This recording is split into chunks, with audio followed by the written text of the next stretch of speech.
এই দুনিয়ার যত মানুষ কিছু না কিছু করছে, কিছু না কিছু পাওয়ার জন্য করছে। কি পাওয়ার জন্য করছে? তাদের স্বপ্নটা সফল করার জন্য পাচ্ছে, মানে কাজ করছে না অন্য কিছু চাইছে। আমরা দেখুন, আমরা এমন একটা জায়গায় ট্র্যাপে ফেসে গেছি, আমাদের সামনে এখন যা কাজ আছে সেই কাজটার জন্য আমরা ব্যস্ত হয়ে গেছি। সেই কাজটা কি? আমাদের নিজেকে বাঁচাতে হবে। হয়তো চাকরি করতে হবে, নাহলে দোকানদারি করতে হবে, নাহলে কিছু একটা সার্ভিস করতে হবে। সেটা দিয়ে কি হবে? আমার সংসার চলবে। সংসার চালাবো কেন? ওখানে কিছু প্রয়োজন আছে, কিছু নিড আছে। নিড, খাবো, পরবো, বাস করবো, ঘর বাড়ি আর খাওয়া, এই তো পড়া। এইটার জন্য প্রতিটা মানুষ কিন্তু ব্যস্ত হয়ে গেছে।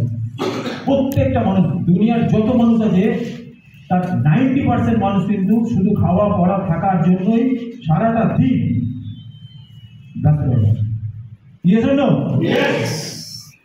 ওইটা করতে করতে কি হয়, সে ভাবছে যে আমি জীবনে বড় কিছু করব, কিন্তু এখন যে সমস্যাটা রয়েছে এই সমস্যাটা মিটিনি।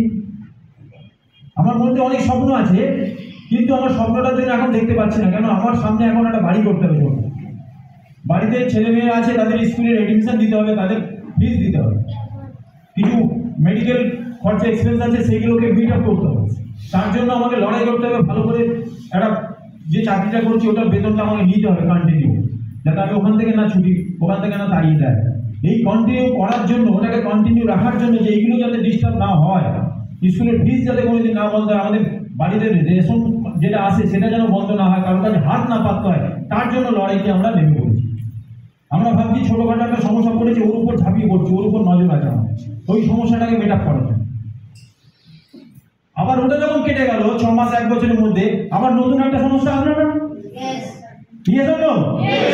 সবাই ঘুমোচ্ছে নাকি? আবার ওই সমস্যাটা যখন মিটে গেল, যে আবার 6 মাস 1 বছর পর আমরা একটুখানি রিল্যাক্স হয়ে যাবো, সবাই বাড়ির ফ্যামিলি তার উপর কনসেন্ট্রেট হয়ে গেল যে এই সমস্যাটা এখন মেটাতেই হবে। যখন ওটা আবার মিটে গেল, আবার একটা নতুন সমস্যা আসবে না? আসবে না?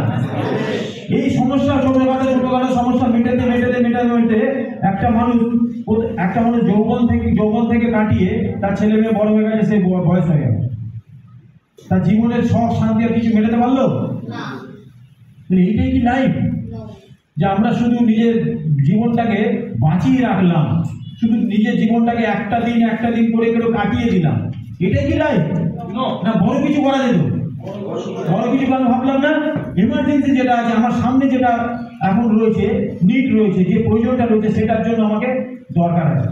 আমার ফ্যামিলি চাইছে আমরা কিছু খেতে পাই, আমাদের যত পড়াশোনা না আটকা বাচ্চাদের, এইটার জন্য আমরা কনসেন্ট্রেট হয়ে গেছি। এটা কতগুলো মানুষ সারা পৃথিবীতে 90% মানুষ শুধু নিডের উপর কাজ করছে। তাদের যদি থামিয়ে তাদের তো সময় নেই, তাদের সময় থাকবে না দোকান খোলার জন্য, দোকান বন্ধ করার জন্য, আপনার সঙ্গে কথা বলার জন্য 10 মিনিট 8 ঘন্টা সময় নেই, চাকরি করার জন্য বাসে উঠবে, ট্রেন ধরবে, তাড়াতাড়ি করে বলো আমার সময় নেই। তাদের সময় নেই, কি শোনার সময় নেই। তাদের বড় কিছু পাবার জন্য, সেটা রাস্তাটা শোনার জন্য, কেউ যদি শোনাতেও আসে যে বড় কিছু তোমার জন্য আছে, তুমি করতে পারবে, এইটুকুনি শোনার মতো তাদের সময় নেই। তারা সেই রাস্তা জানতেই পারছে না যে ওই মানুষটাও আমরা যে ট্র্যাপের মধ্যে পড়ে গেছি, যে সংসারের ট্র্যাপের মধ্যে পড়ে গেছি, ওখান থেকে বেরিয়ে যাওয়ার রাস্তা আছে, ওইটুকুনি শোনার মতো আপনাকে সময় দেবে না। Yes or no? আমরা কিন্তু সময় পাই না, সবাই বসে নেই, আচ্ছা এসেছেন বলুন আমি এখান থেকে কি করে বেরোতে পারি। সে ভাবছে, সে একদম বিলিভ করে ফেলেছে যে এখান থেকে আর বেরোনো যাবে না। অনেক কিছু ভেবেছিলাম ছোটবেলা বিয়ে করার আগে, এখন দেখতে পাচ্ছি আর এখান থেকে বেরোনো যাবে না। এখন সামনে যে সমস্যাটা রয়েছে, ছেলে এখন বড় হয়েছে, অ্যাডমিশন কিভাবে দেবো, আবার যখন মান্থের ইয়ার চলে যাচ্ছে, আবার পরের সেশনে কি করে আবার অ্যাডমিশন দেবো, তার টাকা পয়সা জোগাড় করা হচ্ছে। সামনে ঈদ আসছে, সামনে পুজো আসছে, কিভাবে কেনাকাটি করবো, কিভাবে মেয়েটা বড় হয়ে গেছে, ছেলেটা বড় হয়ে গেছে, তার চাকরির জন্য কোথা থেকে অ্যাডমিশন দেবো সেটা চিন্তা হচ্ছে। প্রতিটা মুহূর্তে, প্রতিটা সময় আমাদের টেনশন একটা তাড়ি বেড়াচ্ছে না, বাড়ি বেরোচ্ছে না। তাহলে আমাদের কি করতে হবে, যে এইখান থেকে বেরিয়ে আমাদের যে ওয়ান্ট, আমাদের যে ইচ্ছে, আমাদের যে স্বপ্ন, এটা কবে পূর্ণ হবে, সেটার জন্য কোনোদিন ভাবলামই না, তার জন্য কিছু কাজ করলামই না, জীবনও পূর্ণ হবে। কিন্তু কাজ করার তো সময় নেই, এখান থেকে আমরা আটকে গেছি। কিন্তু আমাদের কাছে, আমরা ভাগ্য ভালো, এতগুলো মানুষ, আমাদের ভাগ্য এতটাই ভালো, উপরওয়ালা আমাদের এইটুকুনি আশীর্বাদ দিয়েছে যে তোমরা এইখান থেকে বেরোনোর একটা রাস্তা তোমরা পাবে, তার জন্য তোমাদের বুদ্ধিটা দিয়েছি, তোমরা অ্যাকসেপ্ট করেছো। আমরা চুজ করে ফেলেছি, এই বুদ্ধিটা উপরাল আমাদের দিয়েছে, আমরা চুজ করে ফেলেছি মাল্টি লেভেল এমন একটা রাস্তা যেখান থেকে আমি এই ট্র্যাপের মধ্যে, এই সমস্যার মধ্যে থেকে আমি আমার ফ্যামিলিকে তুলে আমরা ফ্রি জায়গায় চলে যেতে পারি, ওই 10% মানুষের জায়গায় যেতে পারি, যেখানে আমাদের স্বপ্নটা টাচ হয়। স্বপ্নটাও না দেখলে, আমি যদি স্বপ্নের জন্য আগে না দেখি, তার যদি প্ল্যানিং না করি আর তার উপর যদি না কাজ করি, স্বপ্ন পূর্ণ হবে? তা মানুষের পৃথিবীতে সব মানুষ তো স্বপ্ন তো দেখে, কিন্তু স্বপ্ন পূর্ণ হয় না কেন? স্বপ্ন দেখে না, স্বপ্নের উপর কাজ করে না, যার জন্য পূর্ণ হয় না। ম্যাক্সিমাম লোক স্বপ্ন তো দেখে যে আমার গাড়ি বাড়ি বাংলো সব হবে, কিন্তু তার উপর কাজ করে না। কাজ কোথায় করে? নিজেকে বাঁচানোর জন্য। বোঝানো যাচ্ছে, মানে বোঝা যাচ্ছে আমি যেটা বলছি? বোরিং লাগছে? তাহলে ম্যাক্সিমাম লোক আটকে গেছে, কাজই করছে না স্বপ্নের উপর। স্বপ্নের উপর কাজ করার জন্য সময় তাদের নেই, তারা আটকে গেছে, তাদের কোনো দোষ নেই। তারা এমন একটা ঘেরাটোপে আটকে গেছে, তাদের এমন একটা বিলিফ সিস্টেম তারা করে ফেলেছে যে এইখান থেকে বেরোনো যায় না। 50 বছর আগে থেকে শুরু হয়েছে এই সিস্টেম, যে আমরা প্রত্যেকেই আমরা এই সমস্যা থেকে বেরোতে পারি থ্রু মাল্টি লেভেল মার্কেটিং।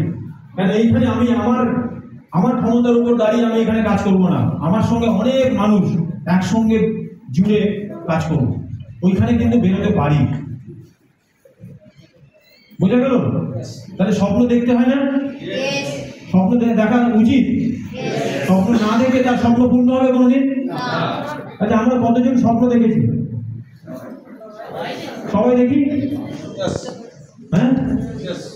আচ্ছা, আমি একজনকে তুলি। দাদা, আপনি চশমা পরে বলুন, আপনার স্বপ্নটা একটুখানি বলুন, যদি বলুন। আমি প্রথম এসেছি। স্বপ্নটা বলুন। স্বপ্ন, আপনার যদি স্বপ্ন থাকে, এই বয়সে আপনার কোনো স্বপ্ন আছে? এখন সংসারের মধ্যে যেটা আমার ছেলে মেয়ের সন্তান আছে, তাদেরকে দাঁড় করানো, ওটা প্রয়োজন, ওটা নিড হয়ে গেছে। স্বপ্ন বলে কিছু আছে না এই মুহূর্তে নেই। আচ্ছা, ঠিক আছে, বসুন।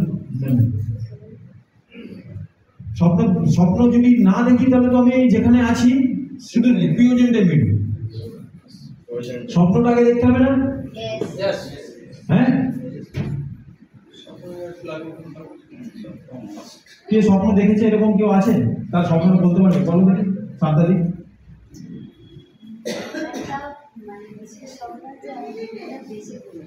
বিভিন্ন দেশে ঘুরবো। ঠিক আছে, খুব ভালো, বলো। বিভিন্ন দেশে ঘুরবো মানে কোন দেশে ঘুরতে পারবে? Out of India. কোন দেশে যাবে বলে? টিকিট দেবে একটা। আচ্ছা, বলো নিমতা, বলো। আমরা যখন এখন যে বর্তমান ইনকামটা করতেছি, বাড়িতে ফ্যামিলি থেকে অ্যাক্টিভ ইনকাম করতেছি। প্যাসিভ ইনকাম করলে অ্যাক্টিভ ইনকাম করলে প্রেজেন্ট থাকলেই সেই ইনকামটাই সংসারটা কোনো রকম চলবে।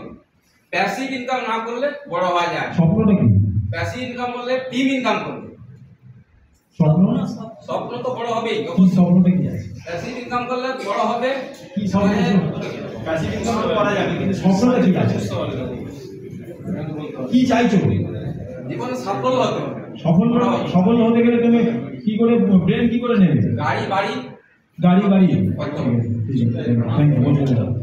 দেখো, আমাদের যা স্বপ্ন আমরা নেব না, যেটা আমরা চাইবো, এটা আজকের ডেটে একটা পাওয়ার জেনে রাখুন যে আমাদের কাছে একটা মিরাকেল একটা পাওয়ার আছে প্রত্যেকের মধ্যে।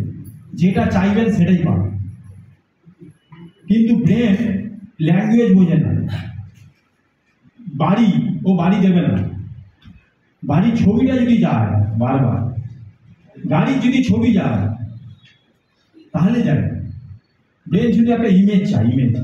সেই ইমেজটা তৈরি হবে, কিন্তু একবার বলে তৈরি হবে না। বারবার যদি আমি চিন্তা করি, বারবার যদি আমার কোনো জায়গায় আমি লিখেছি সেটাকে বারবার দেখি, তাহলে কি ছবি তৈরি হবে। আর যেদিন ছবি তৈরি হয়ে যাবে না, সেদিন পর্যন্ত আপনার কাজ, সেই দিন পর্যন্ত আপনার কাজ, তারপর আপনার আর কোনো কাজ নেই। তারপর ব্রেন আপনাকে আপনার বডিকে দিয়ে ওই কাজটা করিয়ে দেবে।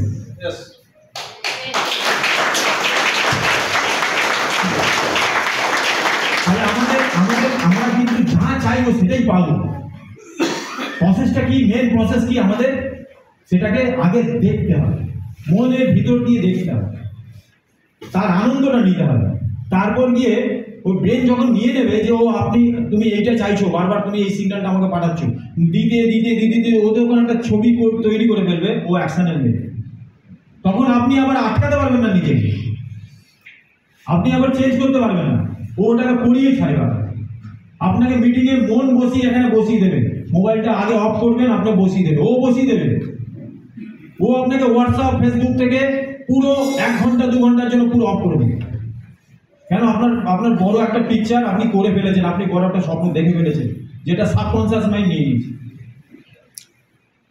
এই যে আমরা ডিস্টার্বের মধ্যে রয়েছি না, মাঝে মাঝে মন বসছে না, কিছু সময় পেলে আমরা একটু রেস্ট নিতে চাইছি, শরীরটা যেন আর বইছে না, ক্লান্তি এসে যাচ্ছে বারবার। আজকে যাবো না, কালকে যাবো, আজকে ওয়েদারটা খারাপ লাগছে, ওকে ক্যান্সেল করে দিই। তখন কিন্তু আর আপনাকে এই সমস্ত এইগুলো আসবে না, শরীর একদম সব সময়ের জন্য অ্যাক্টিভ থাকবে। আজকে এলাইজার মনে ছবিটা রয়েছে বলে জ্বর অবস্থায় কিন্তু চলে এসছে, ছবি তৈরি হয়ে গেছে, কারো ক্ষমতা নেই যেখানে চলে আসবে। যাদের ছবিটা এখনো ক্লিয়ার হয়নি তারাই আমরা জ্বলছি নিচ্ছি। আমাদের মেন পারপাসই নেই, আমাদের ইগো ভর্তি হয়ে আছে। আমরা জানি না যে আমরা কি জন্য এখানে মিটিং আসছি। আমরা ভাবছি এখানে মিটিং আসলে হয়তো দীপঙ্করদার কিছু লাভ হয়ে যাবে, যাবোই না। কিন্তু এখানে মিটিং আসলে যে আমার লাভ হবে, আমার স্বপ্নটা পূর্ণ হবে, আমাকে আমার ব্রেন রেডি করে এখানে বসাচ্ছে, এটা বুঝতে পারছি। আমার সমস্যাটা বড় হয়ে দাঁড়াচ্ছে, আমার সমস্যার জন্য আমি এখানে আসতে পারছি না। আমি কাউকে বলে দিলাম